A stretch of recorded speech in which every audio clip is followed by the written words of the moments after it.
Hello, and welcome to the Sprint Innovate Mentor Training for 2026. My name is Al McLeod.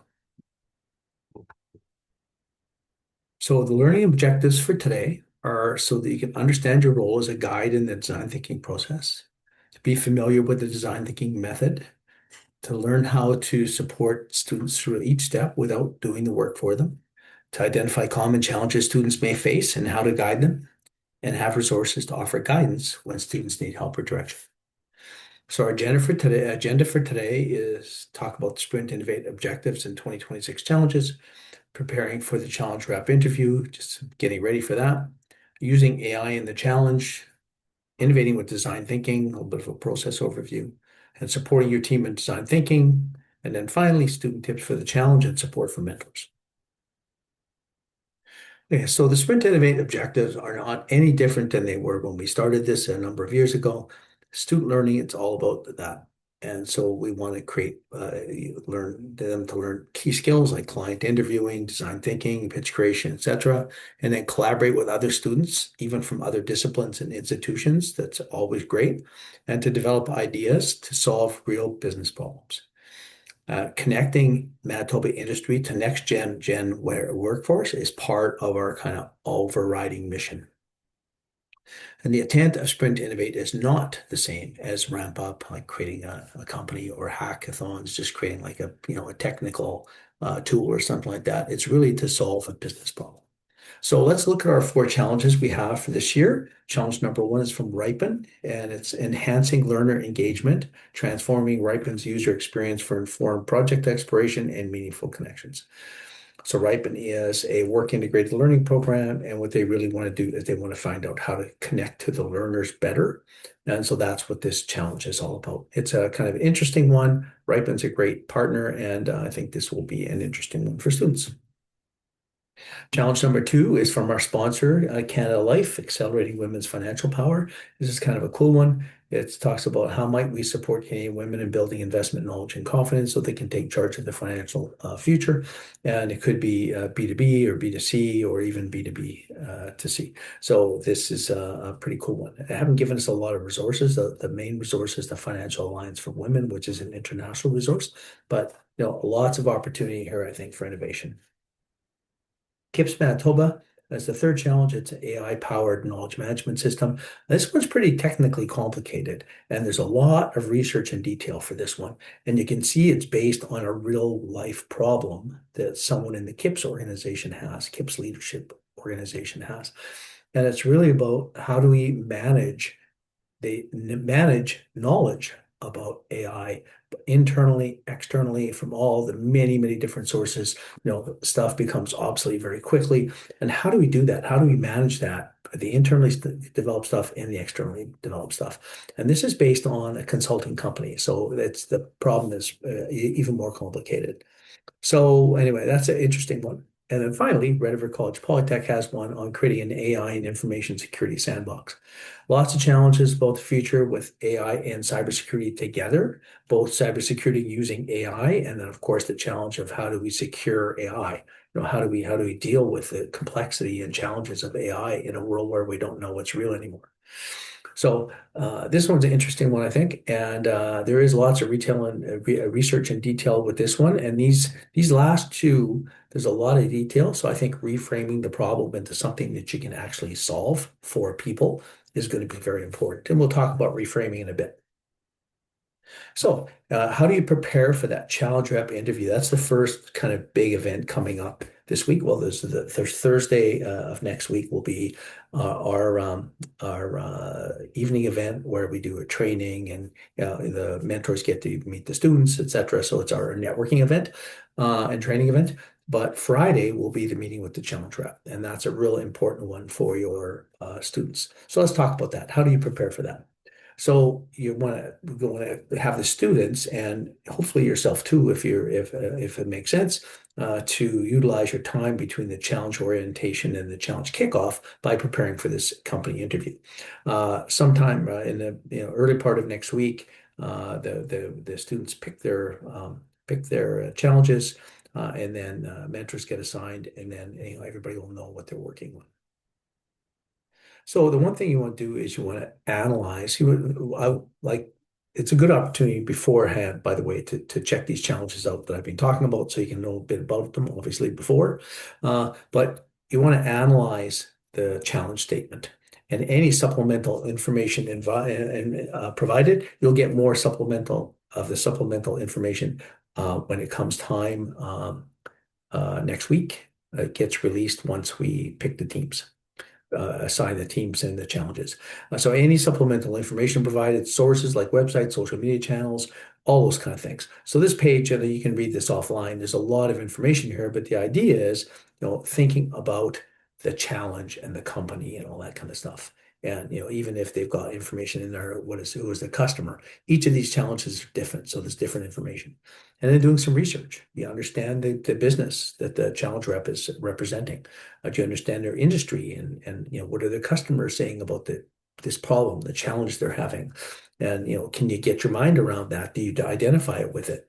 And then you want to do a brain dump if you can about like what insights did you cover, what kind of research were you able to do on social media or generative AI or stuff like that. So it's the opportunity to do some research there, and then coming up with questions.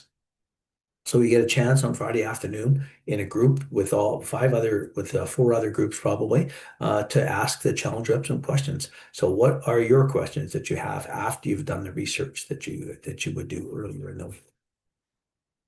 And then finally, Friday afternoon, you know, in the scrum with five teams, asking questions online in teams to the challenge rep, and help if you can help your students kind of be orderly, that would be great. If they get like 10 or 15 questions, be prepared, make sure somebody's prepared to take notes and things like that. And treat this as an interview with an expert because you've got somebody who's a challenge rep. They're from the business. They understand the challenge. But it's also a potential customer interview because they're acting as kind of a proxy for the customer as well. They can help you understand unmet needs, goals, whatever. Now, you're going to still try and get more information, but this is an early chance to get some information about the actual problem and the customers. So you want to ask any questions about the challenge or the supplemental information.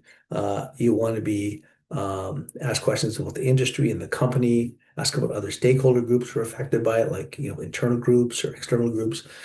You want to understand what did they know about the customer, so you can use that challenge rep as a proxy for the customer. Try and get a customer profile out of them and pains and unmet needs. Like, what do they think? And why is this solving the problem important? And what if it isn't solved? What happens next? So those are the kind of things you want to do there. All right. So that is that. So now using AI in the challenge. So you're allowed to use AI in the challenge. I just ask you to say when you're using it, just document it when you're using it. But the idea is that AI is a co-pilot, not an autopilot. So everybody uses AI differently, I found. The big thing is to not just fire it, no, without thinking, fire it a prompt and whatever it gets back, type it in or just cut and paste it in. That's not the right way to do this. You're not learning anything when you're doing that. You have creativity within you. Your team is an amazing creative group.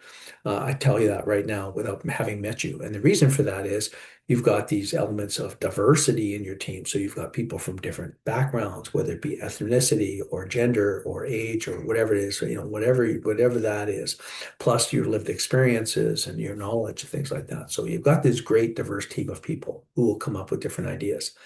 And you're able to go out there and get stimulus, right, from your different backgrounds. Like stimulus are things that make you go, oh, what if we did this? Like, what if we actually were able to use this different idea being used in insurance in this finance mode, right? That kind of stuff. Insights is just about getting information out of the interviews and research you do and being able to use that to then come up with ideas. And domain expertise, you may not be a complete domain expert in the subject matter that you're working on, then how do you quickly get that information using AI to help you? And so elements of creativity are powered by humans, and you have skills. There's skills that are required for co-creating, co-ideating with generative AI. The most important one to me is critical thinking.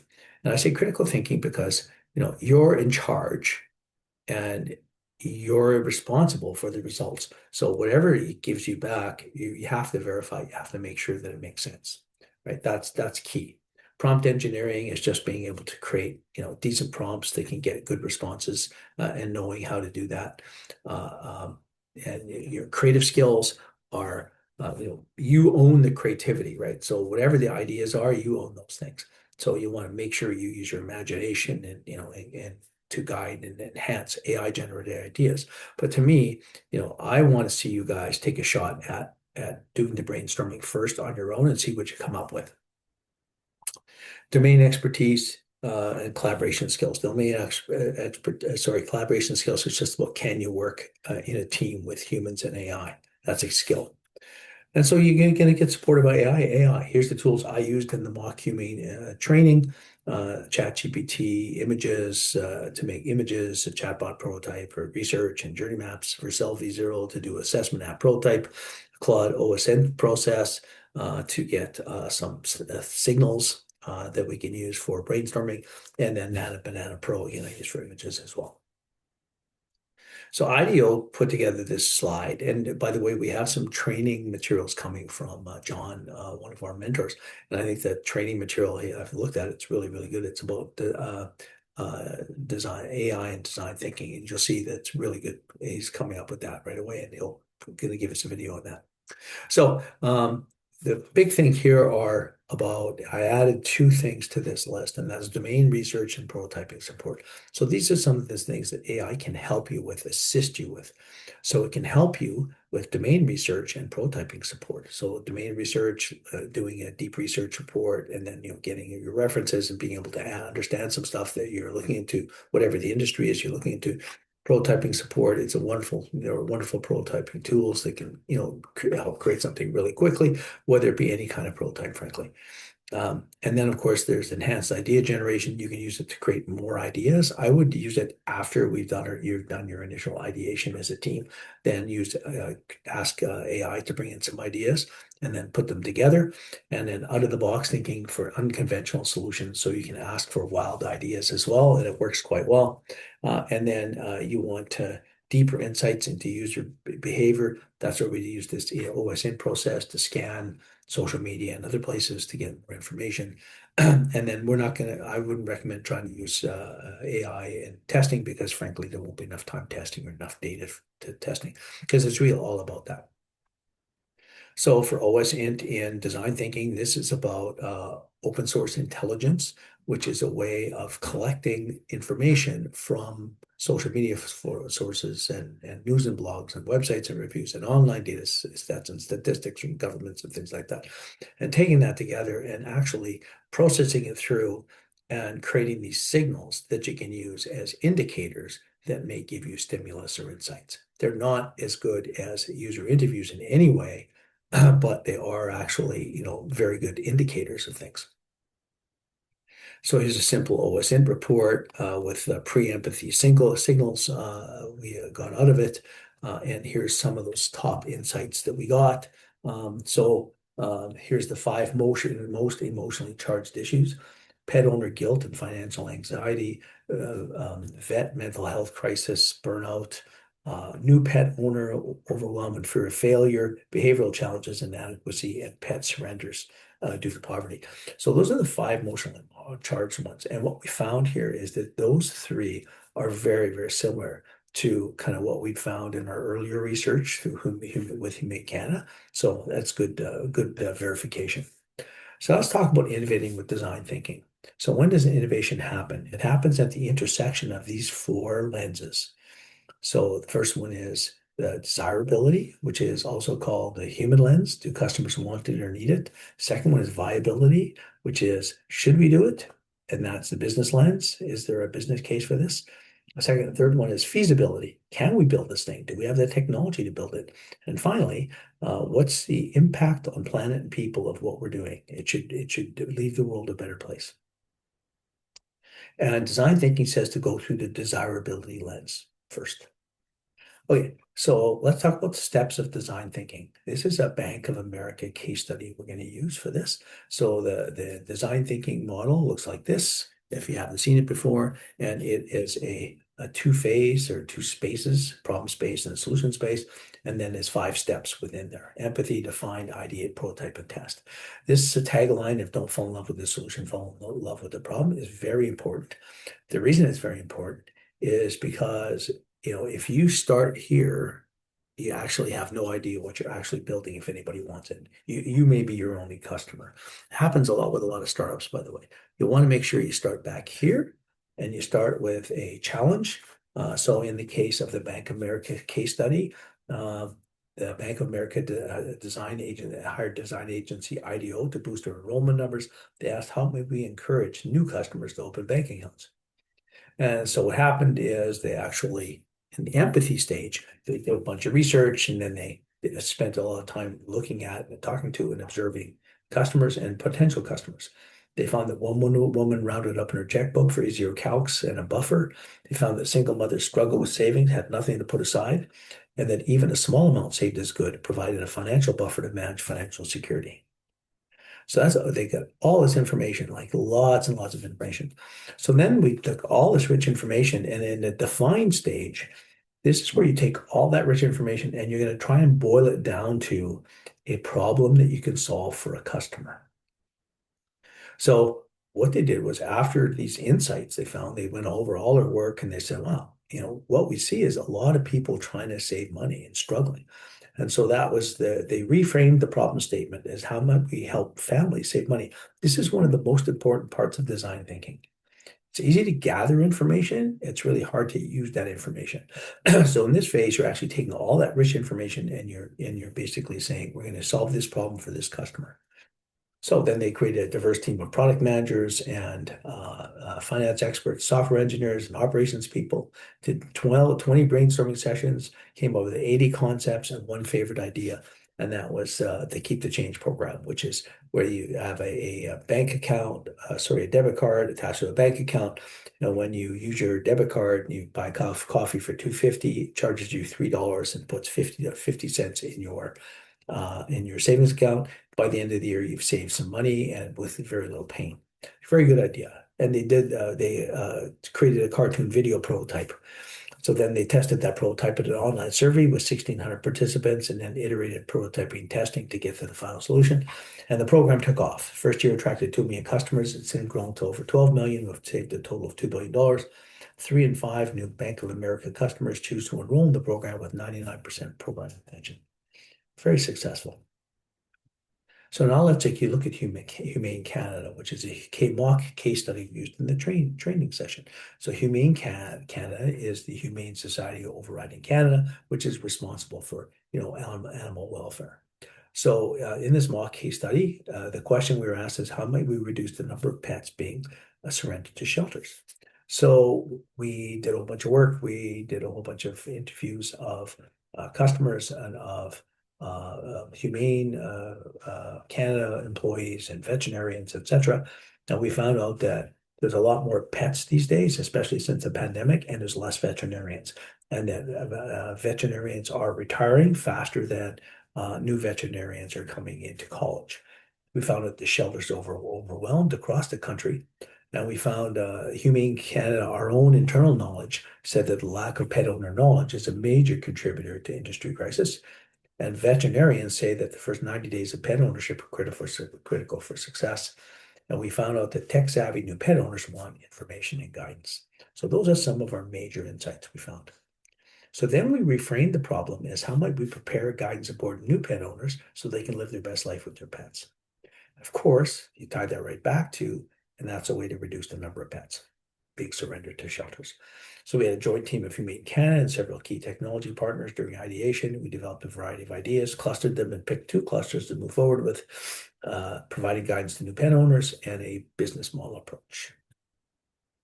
So the extended team developed several prototypes, a marketing campaign concept, a pet ownership readiness assessment app, and a custom GPT to provide pet owners with guidance and support. Testing's gone well, and we've actually made some changes based on the feedback. For example, we linked the assessment app with the fostering and adoption apps to continue discussion with the potential pet owners, and went to everyone. So we talk about systems thinking. System thinking is a very important concept.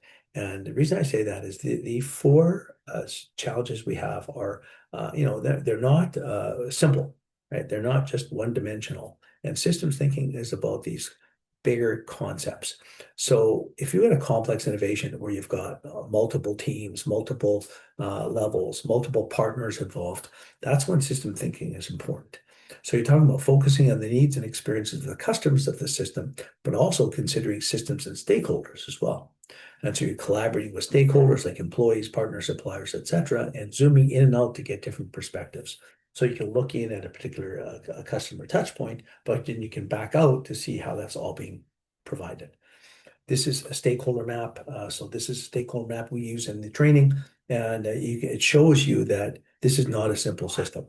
The actual animal companion industry is really complicated. There's lots of moving parts, lots of regulatory bodies, provincial and federal levels. There's lots of service providers, and this is not everything, by the way. This is just a simple view, and the stars indicate different stakeholders we've engaged in our solution. So let's talk about supporting your team in design thinking then. So we talked about the process already. So now the empathy step, you're guiding students. You're going to encourage deep listening during user research, assist in organizing insights if they struggle, but let them own the process. You want to use tools for research, include the use of AI tools with that critical thinking on top of it, of course. And when we talk about empathy or empathizing and think about the power of insights, insights are super important. So you want to listen at the edges and observe users who feel pain more intensely and ask about their emotions and workarounds. So what that means is when you see what we call extreme users, like the persona I'm going to introduce you to would be considered an extreme user. And they often even create their own solutions to the problem. They're just not permanent fixes. So there's an opportunity there. And you can translate those extreme comments into universal truths. So what human needs underlie the extreme experience? Think of the woman who rounded up in her checkbook, right? Now that is her finding her own workaround to saving money. And then you want to design from the extreme to serve the many. So you've got one woman rounding up in her checkbook, and that turns into 12 million customers using Keep the Chain. So when it creates solutions to start as options and then scale it outward. It's an example of extreme users. So they want to redesign a vegetable peeler.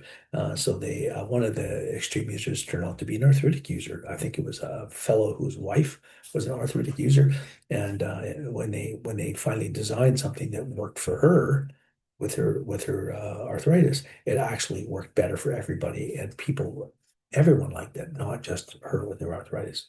On budget conscious savers, we already talked about Bank of America, Keep the Change program. Another example, we've got one person who came up with this idea for a workaround, and that workaround was the basis of this massively huge banking idea.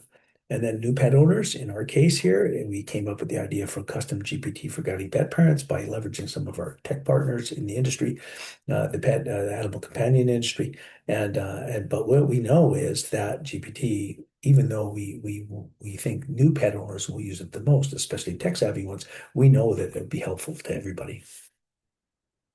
So you want to support teams when preparing for the Challenger Rep interview, which we talked about earlier, and remind them to carefully review all the challenge materials, discuss them as a team prior to the Challenger Rep meeting, focus on helping to find the customer and where we can research the target customers. So are the students part of the target group? They often are. One of the valid perspectives is their own, right? Interview each other, friends, family, other students. How can they get direct or indirect information from customers? Can the Challenger Rep be a proxy customer, as we talked about? And don't overthink the use of templates. Basic visuals will do. You can use the templates in the PowerPoint training deck that'll be up on our Google Drive. And for research, use ChatGPT and ChatGPT research mode, Perplexity, Google search, etc. to search for trends in social media. So in the define step, you're developing personas. Just decide what's important to capture about the customer based on the problem you're trying to solve. Some people make them overly complex to the point where there's so much reading. So, for example, the Sylvia, the persona we created here is for the The Humane Canada problem is very simple. It just needed no more complex than it needed to be. You want to encourage teams to synthesize information gathered during the empathize step and define a clearer problem. Then the student should reframe the original problem to a particular problem for a particular customer and based on the cluster insights and stimulus from the empathy step. So you can do affinity clusters and sticky notes and if you're hybrid, use Microsoft Whiteboard or something like that. And you can use that for brainstorming. Journey maps, there's various templates available online, but you can create a very simple one with physical or electronic sticky notes and take a picture of them. Now, persona templates keep it simple, can leverage the example in the training or find great examples online. The point of view statement is if you want to use that, it's a way of defining the need from the person's point of view. And we do that in the training so that Sylvia actually talks, from the page. And then the problem state templates is also in the presentation deck. And the reframe is one of the most important parts of the exercise. So you want to ensure they define a problem statement related to the general statement, but articulates a human-centered problem to be solved. So here's an example of an exercise. So you have the airport travel challenge. How might we reduce airport wait time for passengers? Well, the fact is that reducing airport wait times is no joke. That is a very, very complex problem. And so let's reframe it. So, how might we make airport wait time more fun for families with young children? So reframing helps to break mental blocks and encourages creative thinking by altering how we perceive the challenges. So no one says we have to change the problem for everybody, but what if we change the problem here and then we say, okay, so now we've made it more fun for families with young children. How can we scale it back a bit and do things for everybody? But the idea is now you've taken a particularly challenging customer group that really struggles probably in airports when they've got long wait times and found a way to kind of, and it's very similar to the dentist office magazines of the past, or, various ways having, elevators with glass or reflective surfaces on them so you can look at yourself and everybody else around you while you're waiting for an elevator to cut down on perceived time. Those are the kind of things that they work. Here is our persona, Sylvia. She's age 25, data science instructor at community college. She's a tech-savvy new pet owner, right? So she's getting a new pet. So her goals are to develop knowledge and routines for responsible pet care and to balance her busy pet care with busy schedule. Her concerns are high cost of vet care and worried about managing pets' needs. This is an owner's, so this is a journey map that we put together that shows that if Sylvia gets the pet without the work we're doing, here is the kind of journey that she could go on. And this actually happens more often than you think, where people still end up loving their pets, but they end up with lots of problems. And a lot of it is again due to the lack of information, lack of consistent support and guidance. So you got challenges, exploration. So the stages are exploration, readiness, breed matching, decision making, pre-adoption preparation, adoption in first weeks, and then learning, training, and routine building. And those are the steps that everybody goes through. And so when you look at that, the steps as she's going through those steps, at every step of the way, she's struggling trying to get information, and her feelings and outcomes are not good.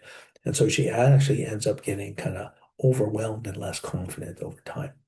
And it starts at the beginning. If you don't pick the right dog for your living situation and for your personality and all that kind of stuff, it's not gonna be as good an experience. And that is a 10 to 20-year experience, people.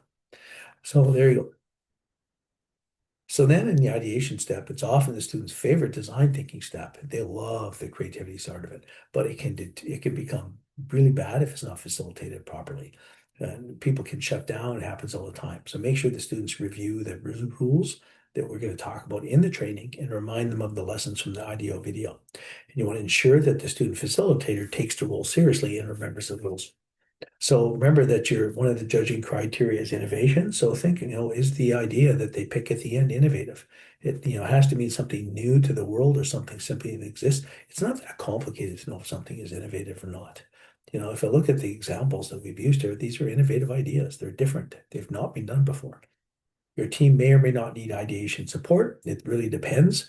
And some of the challenges are harder to innovate within than others. And so if you look at some of the challenges that we have, as soon as you see them, you can start to see, ideas taking shape. Um, and I think that there is the opportunity, at least through reframing, to make sure that you can always have that opportunity. So here are the rules of brainstorming: defer judgment. So don't tell people their ideas are bad. Wait till the end and we can talk about that. Encourage wild ideas. Wild ideas can be very good ideas. Build on the ideas of others. And by the way, one thing cool about wild ideas, they spark other ideas. Build on the ideas of others. So if someone has an idea, you can say, yeah, and then add to it. Stay focused on the topic and one conversation at a time, or the rules usually of the facilitator, who is one of the students, of course. And be visual. So, drawing, using colors, things like that kind of sparks creativity. And go for quantity. Linus Pauling once said, in order to have good ideas, you have to have lots of ideas. And I couldn't agree with him more. And so there's different roles like facilitator, brainstormers, the clustering, people doing the clustering, and then deciding on which idea to prototype. And mentor roles to guide and support along the way. So here, let's listen to this. All right, team. Thanks for coming for a brainstorm today. We have a really interesting topic. The local zoo, the visitors are down 20%.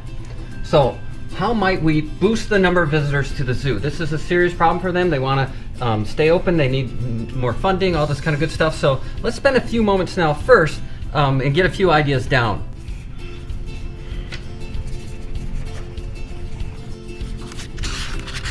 Remember, we're going for quantity. Let's see how many ideas we can get. And also, there's so many good ideas out there. Let's push ourselves, try to get closer to the ridiculous. That might be brilliant. All right, so I'll start us off. I had date night. So, and you might hang out with the animals that are in action, if you know what I mean. All right, what else? What else you got? Oh yeah, what do you got? What if we do a dress up like your favorite animal day? So it's like a costume themed thing. Very cool.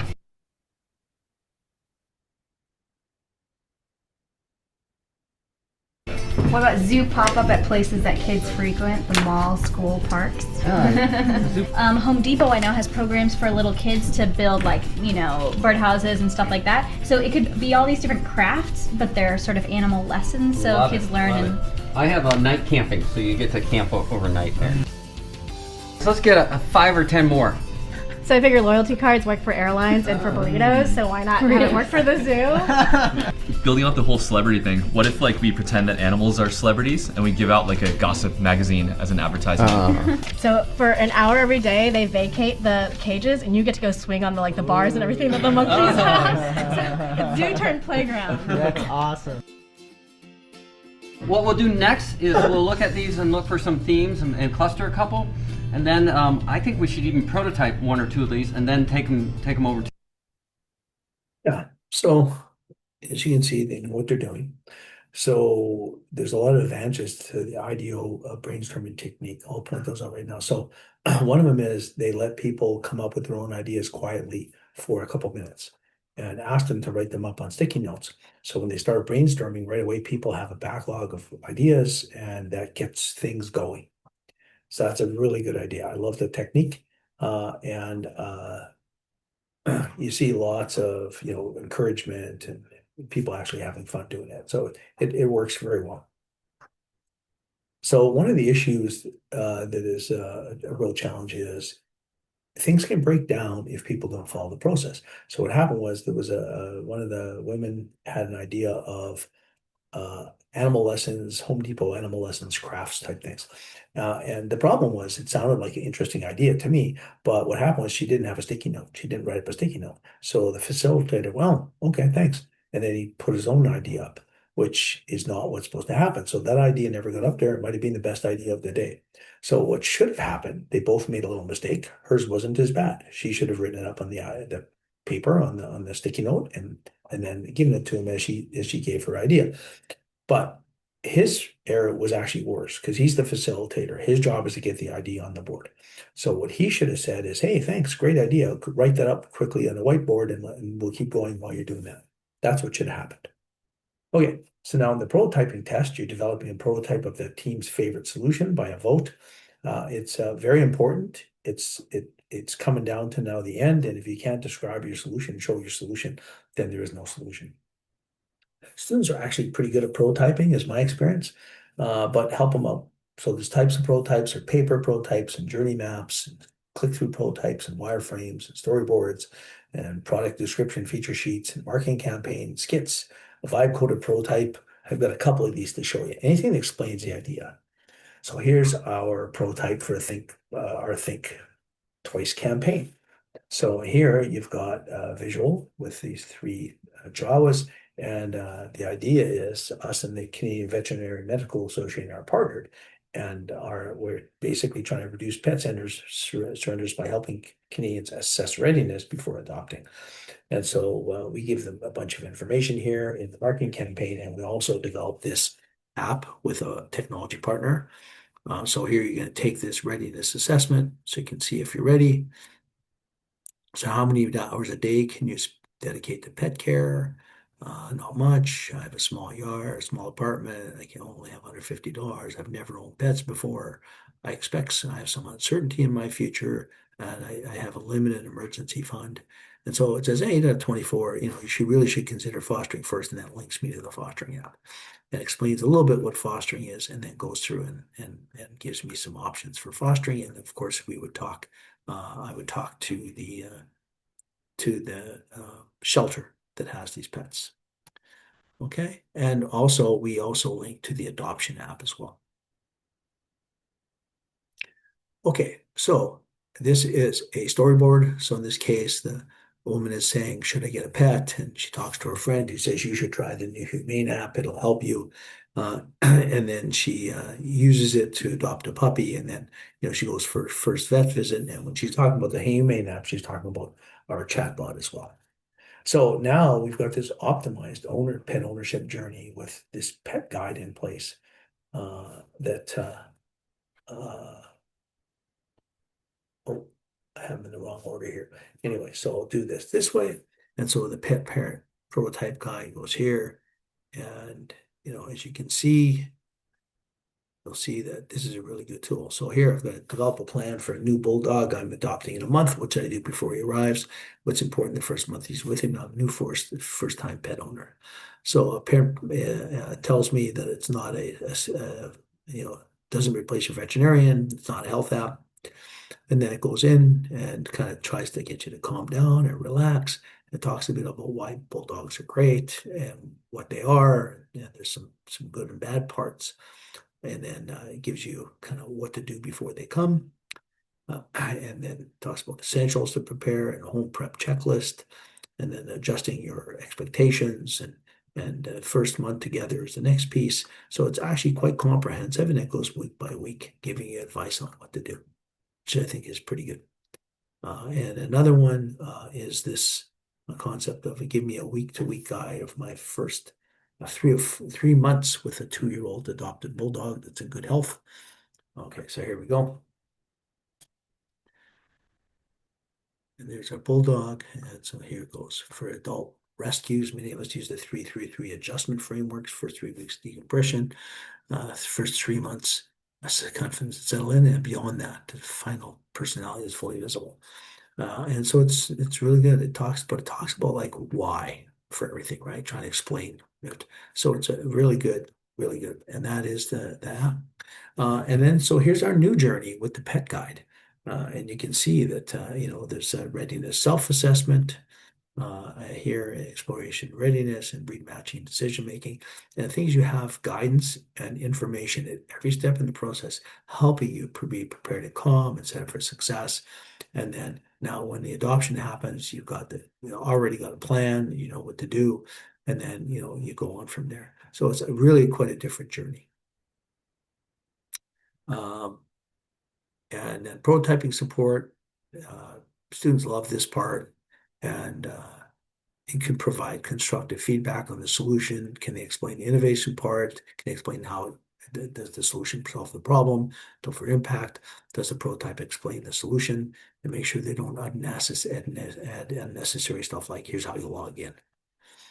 And supporting testing, test as soon as you can, show the prototype and learn and refine. You can be your own testers, of course, and whoever else you can get.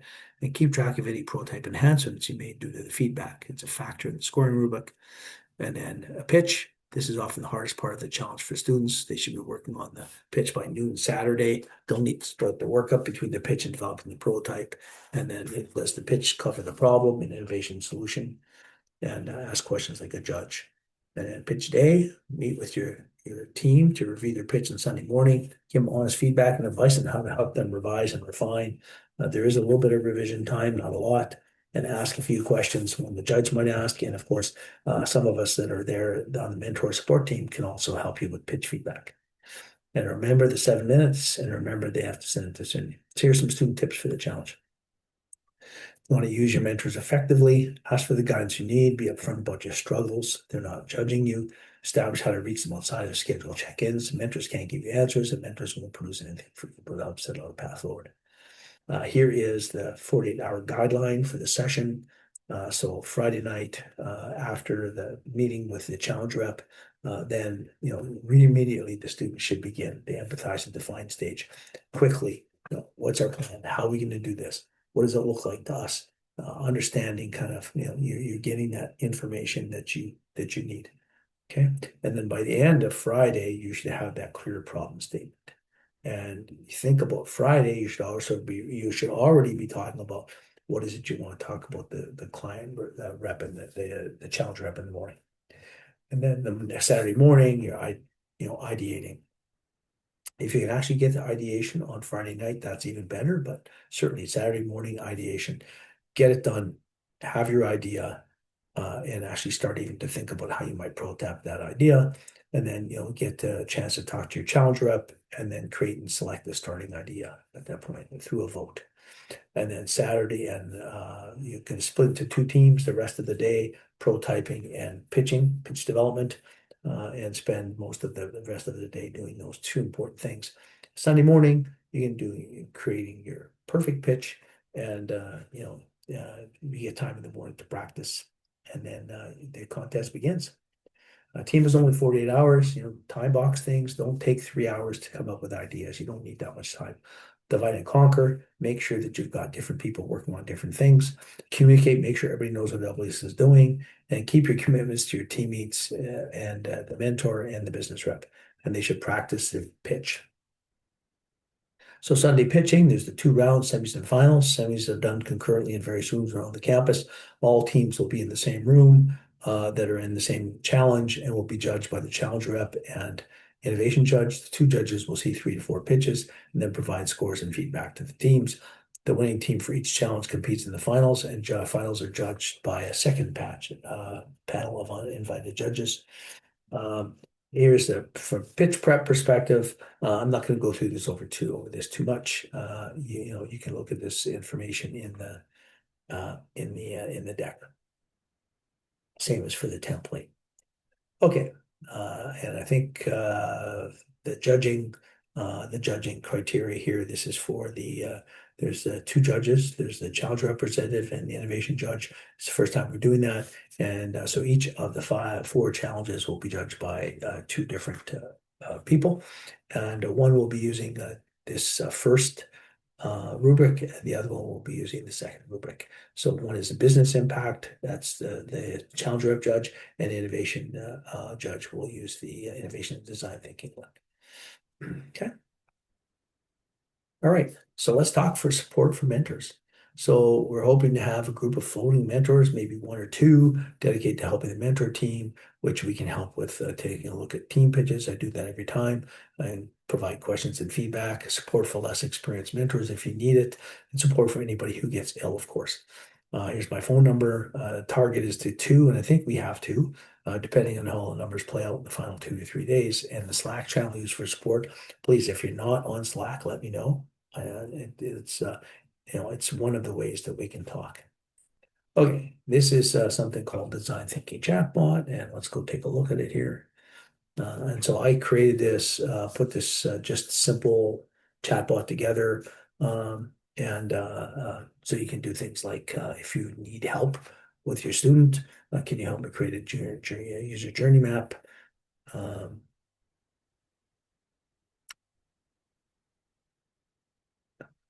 yeah, and so it talks about what a journey map is, but you can actually give it what your journey is, and it will help you put your map together. But there's a lot of other things it can do too. So you can, if you're going to facilitate a design thinking workshop, it'll kind of tell you how to do that.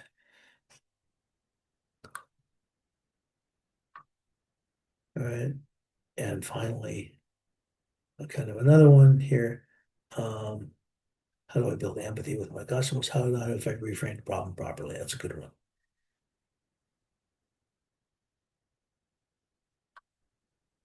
Yeah.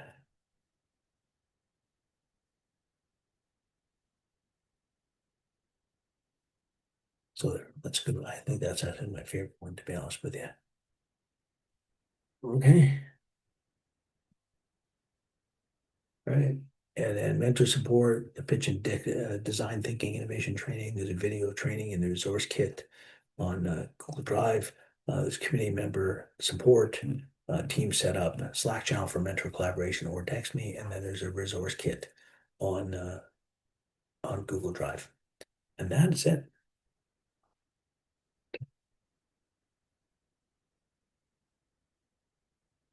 And stop recording.